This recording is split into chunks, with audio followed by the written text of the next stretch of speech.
Welcome to the Contrarians and to another episode of Fix This Album. Tonight's victim is Van Halen, Diver Down. Martin Popoff and the Parish are here. Let's do it.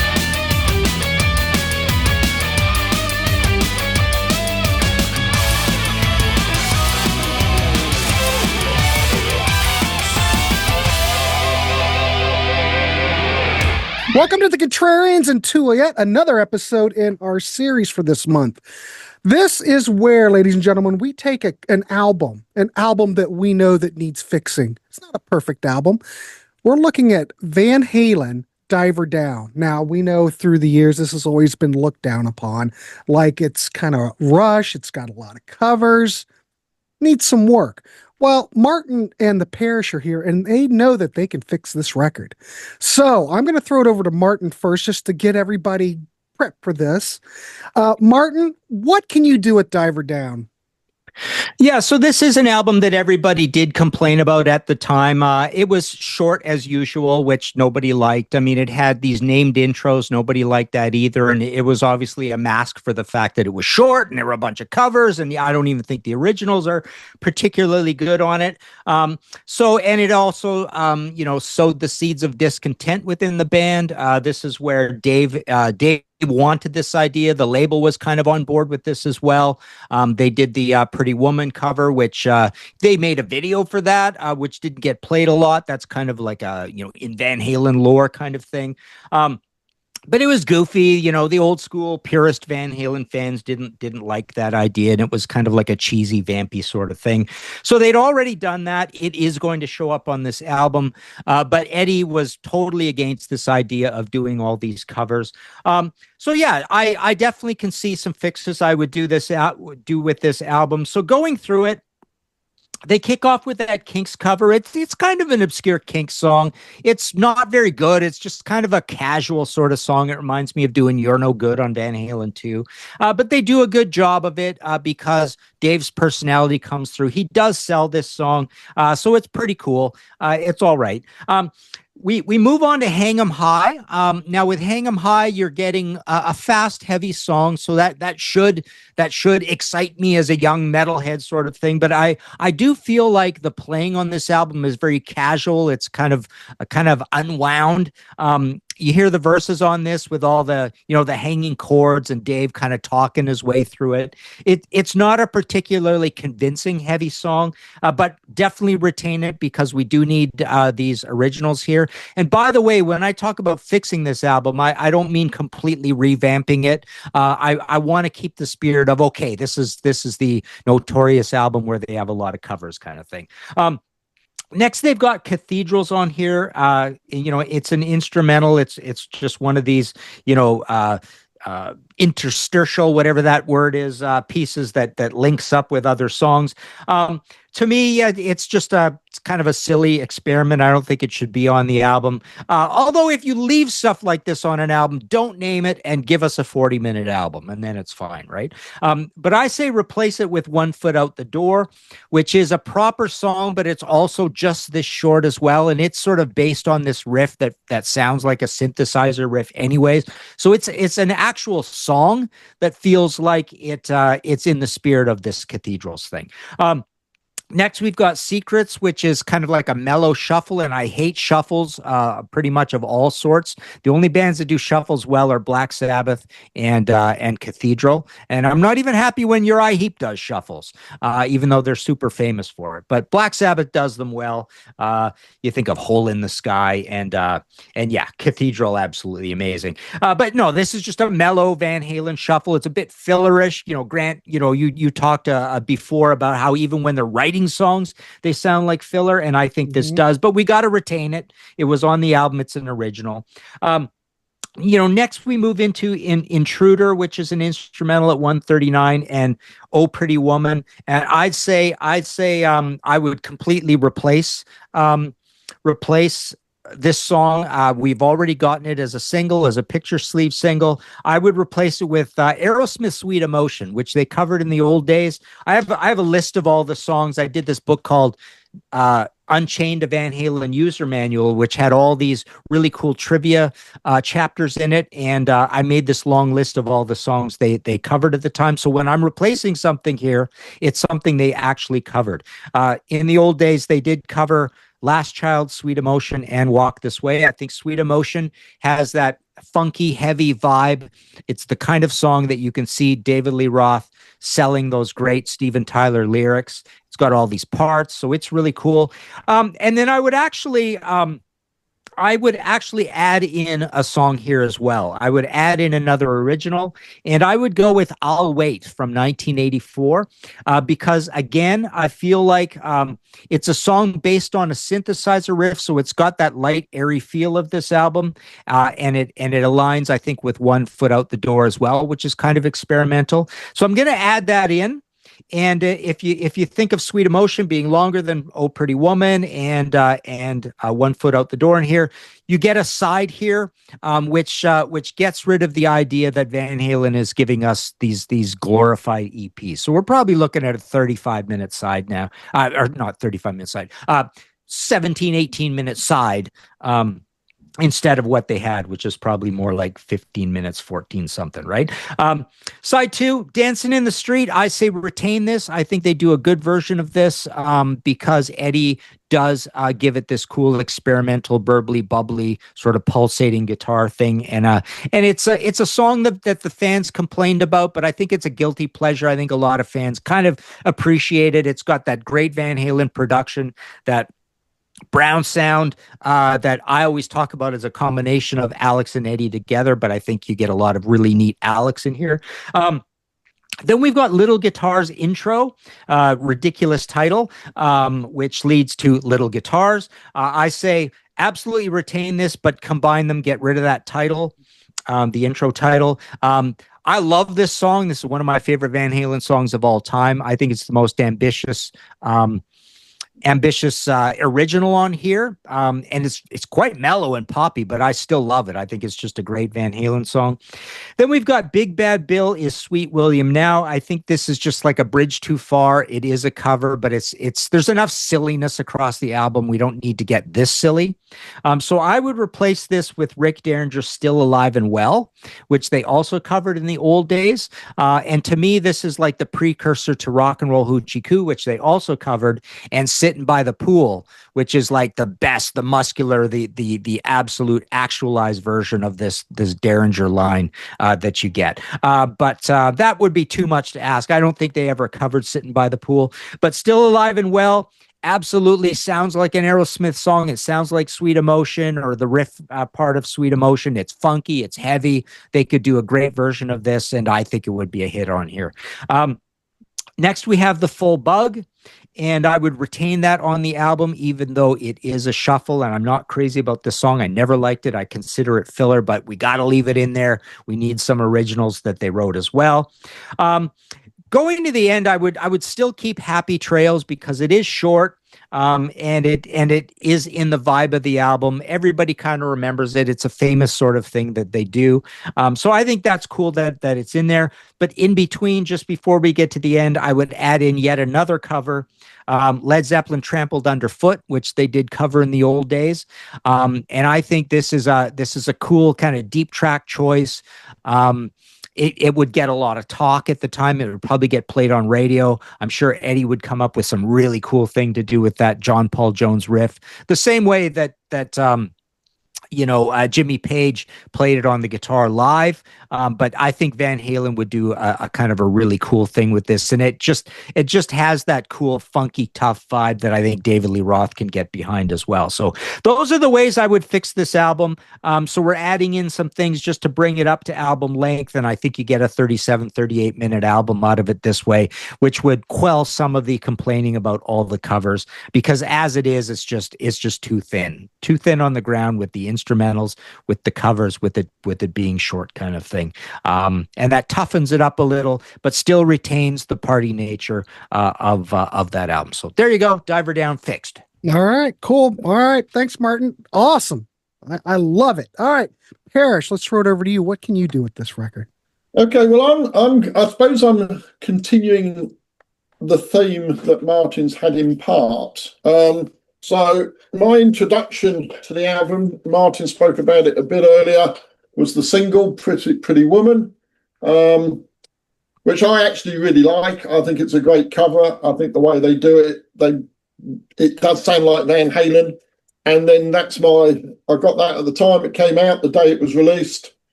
Some great live shots in the back, particularly at the festival. You can see at the bottom there, fantastic stuff. And then there's some good shots internally of the band as well. So Parish, that back cover, that always just made it seem like this is just such a world-beating band, and it gives the really live, heavy feel to it. It really helps us like the album, I think. It does. In fact, the cover is the best bit of it, really, in some ways. But you're right, it's a fantastic cover. But I mean, I'm a big Van Halen fan. Was there almost from the beginning. I've said it before. My brother went to see them, or went to see Black Sabbath. Van Halen opened for them. Came back and told me that there was this punk band. Or his actual words were something along the lines of this band that's punk that you like.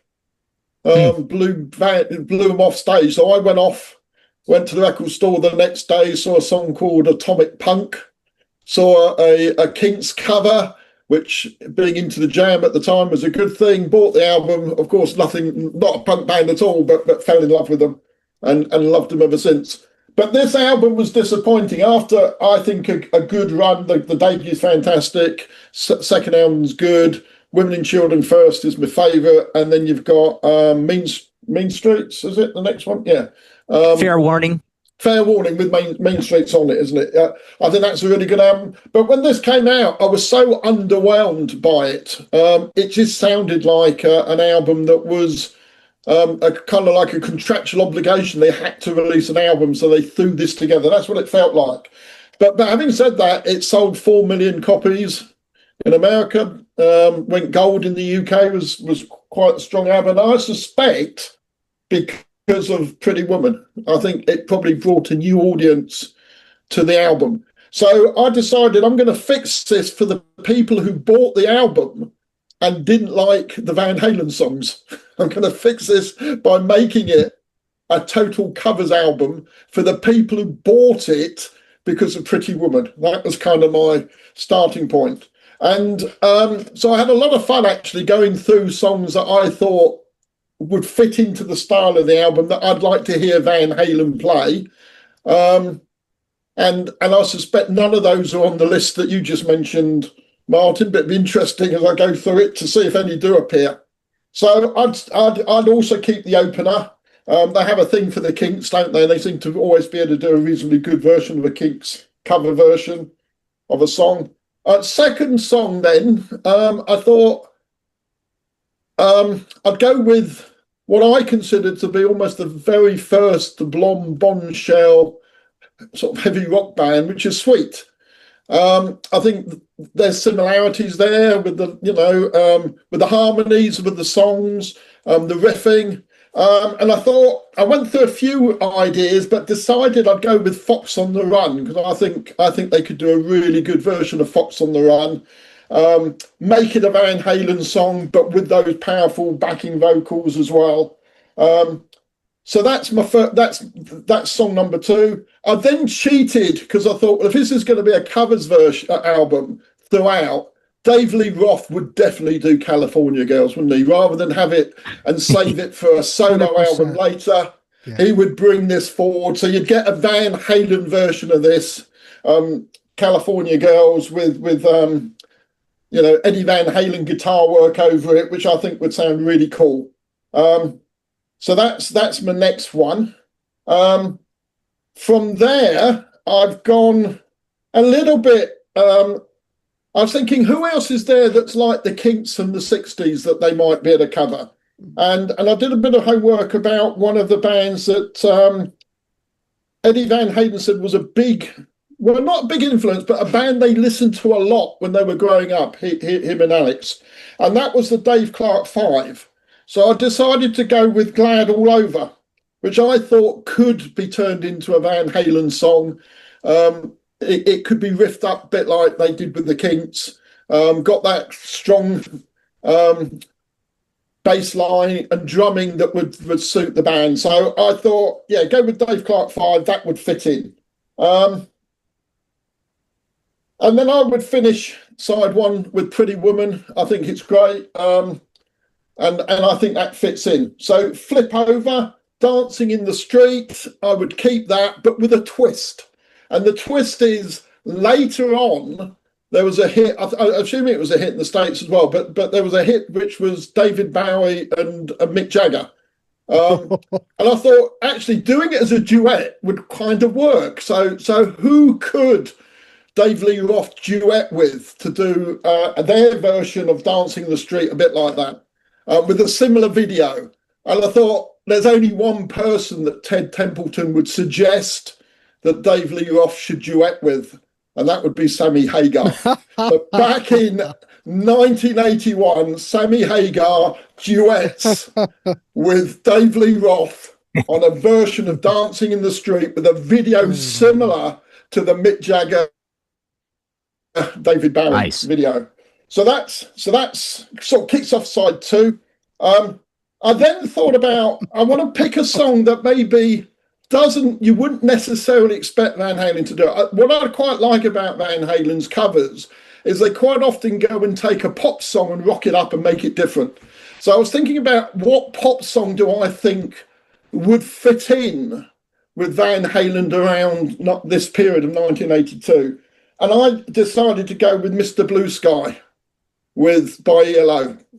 Replace the cellos with guitar, bring in that synth sound that came from 1984. I think you could make this a Van Halen song.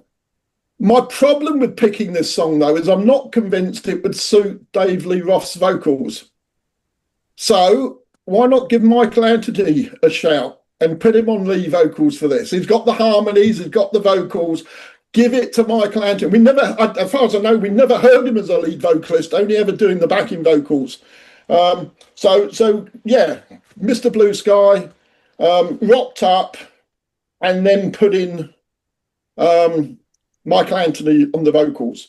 Next up, I thought around this time in 1982, you got a lot of artists that actually did covers of contemporary songs that might only been out for a year, for 6 months or a year, and quite often changed the song.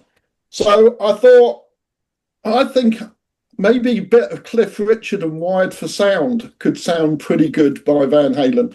You could again have that sort of synth riff in there. You could rock it up. It's kind of got a rock undertone, but with the long but different vocals. But I think Dave Lee Roth could cover it off and could turn it into a really good pop rock song that would really tie into the audience that this is playing to, that likes the cover versions and the Pretty Woman, and then you finish it off with Happy Trails. Now, what I haven't done is, I don't know if this makes the album longer or shorter, no idea, but a complete covers album, which is Where Have All the Good Times Gone, Fox on the Run, California Girls, Pretty Woman, oh no, I missed one, haven't I?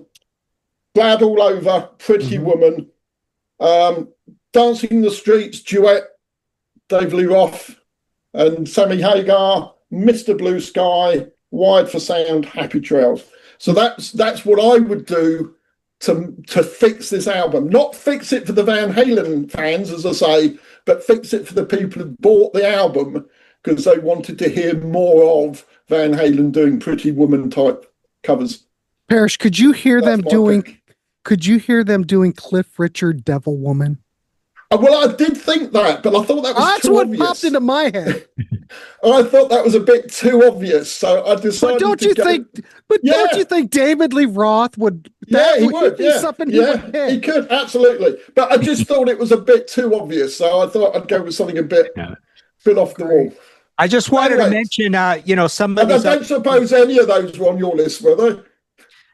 No. In fact, I wanted to mention, so this list that they did, covers starting, they were Mammoth earlier. So 74-ish, they're starting to be Van Halen. So 74 to 78, February 78, the album comes out. They're this band playing around town, legendary, a lot of covers. But some of my favorites, like I won't go through this whole list, but Some of the really cool ones on here, I think, are Black Sabbath, Tomorrow's Dream, Budgie, In for the Kill. Now, I'm not saying these could go on Diver Down. I don't really feel like they're that apt, but Deep Purple, Maybe I'm a Leo, they covered. They did Casey and the Sunshine Band, Get Down Tonight. That could go on. Kiss, All the Way, Firehouse, Rock and Roll All Night. With Zeppelin, they did Hot's On for Nowhere, which would have fit on this album, I think. The Rover, no. They did Montrose, Make It Last. That's a slow, heavy one for them. I don't think that would really fit. They did Queen, Now I'm Here, which I would love to hear, but I don't think is in the spirit of this record, nor is Rainbow Man on the Silver Mountain. Rolling Stones, they did If You Can't Rock Me, kind of a slightly deeper track, which is cool, right? So that would have been, contemporaneous, whatever the word is, with when they're out there playing. So they're playing the recent hits, 74, 75, right? They did Slade, Goodbye to Jane. They did Robin Trower, The Fool in Me. ZZ Top's kind of a funny one. They covered Brown Sugar, Chevrolet, Francine, LaGrange, Tush, and Waiting for the Bus. Most of those are pretty dull, and they would have come out dull, but I think Francine would have been pretty cool. I'm kind of a fan of Chevrolet as well. So yeah, Stevie Wonder, Superstition. There's a lot of pretty funky things on here. Grand Funk, Some Kind of Wonderful's a bit funky, right? They did some Cactus as well. Let Me Swim. So yeah, Bad Company. So yeah, they did a lot of interesting covers. But yeah, I think for this record, the covers got to stay pretty. Boy, your album there, that would probably end Van Halen's career. That probably would. Probably. Yeah, it would have certainly gone off in an entirely different direction. I think. Yeah. That is almost.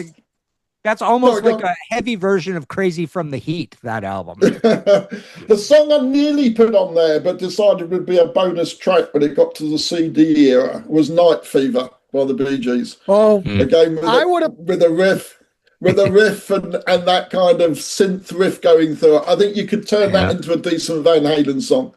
You've got to have that and Get Down Tonight. Yeah. Anything that would be disco or funk.